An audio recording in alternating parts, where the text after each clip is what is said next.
আমের গাছ ছিল, আল্লাহ জান্নাত দেখ, জটাকেরা ওরা আম পাইতো, খামারও লেগেছিল। কত মা খালা এমন ভালো, যে নিজের ছেলেটাকে নুন দিয়ে খেতে দিবে, কিন্তু পরের ছেলেটাকে ভালো করে দিবে, বদলামি নিবে না। যে আল্লাহ এই ছেলেটা যাতে ওর মা বাপকে যায় এ কথাটা বলে, মাকে এই দিয়ে খেতে দিচ্ছে, কই দিয়ে খেতে দিচ্ছে, আল্লাহর বরকত হবে। এই চিকনি গ্রামের মায়েরা, খালারা, নওজওয়ানেরা, জাকির হোসেন, আল্লাহর বরকত দিবে। আল্লাহর বরকত এমন হবে, 1 কিলো চাল আপনি প্রত্যেক দিন আনছে, 1 কিলো আনতেন, ওই চাল থেকে আপনার ওস্তাদ যে পেট ভরে খেয়ে চলে যাবে, আপনাকে আলাদা চাল লাগবে না। এটা আল্লাহর বরকত, এটা আল্লাহ রাব্বুল আলামিনের তরফ থেকে বরকত হবে।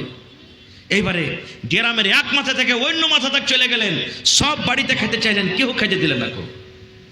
গ্রামের লাস্টে যে এখানে দেওয়াল টেঁড়ায় ছিল, মাটির দেওয়াল, এই মনে হয় পড়ে যাবে, এরকম টেঁড়ায় আছে।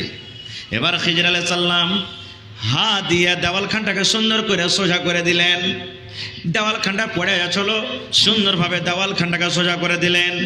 মুসা নবীর তখন আবার মনটা মানলো না, বলছেন আল্লাহর বান্দা রে, কেমন তোমার কাজ করলে রে বান্দা, গোটা গ্রামে তুমি খাইতে চাইলে তোমাকে কেউ খাইতে দিলে না, এক ঢোক পানিও তোমাকে দিলে না, আর তুমি বিনা টাকাতে দেওয়ালখানটা কেনে তুমি সোজা করিলে? যখন তোমাকে কেউ খাইতে দিলে না, তাহলে তুমি দেওয়ালটা সোজা করলে তো মজুরি কিনে নিলে না, টাকা কিনে নিলে না, বিনা টাকাতে কেন তুমি দেওয়ালখানটা সোজা করে দিলে? কেন সোজা করিলে? এই আমার ভাইয়েরা, এই মায়েরা, খালারা শুনেন। এবার খিজির আলাইহিস সালাম বলছেন, মুসা নবী তুমি আমার ইলম আর শিখতে পারবে না, তুমি রাস্তা আলাদা করে নাও, আমি রাস্তা আলাদা করে নিই, তোমার মতো লোক আমার ইলম শিখতে পারবে না, কারণ 3টা ধাক্কা হয়ে গেল। এবার খিজির আলাইহিস সালাম কি বলছেন, 3টা ঘটনা তোমার সাথে আমার সাথে ঘটে গেল, 3 জায়গাতে আমি 3টা কাজ করলাম। এই মুসা, রাস্তা আলাদা হওয়ার আগে আগে তুমি একবার শুনবে না, জানবে না 3 জায়গাতে 3টা কাজ কেন করলাম, 3 জায়গাতে 3টা কাজ আমি কেন করলাম? আপনারা শুনবেন? শুনবেন না? শুনবেন না? ওরে আল্লাহ!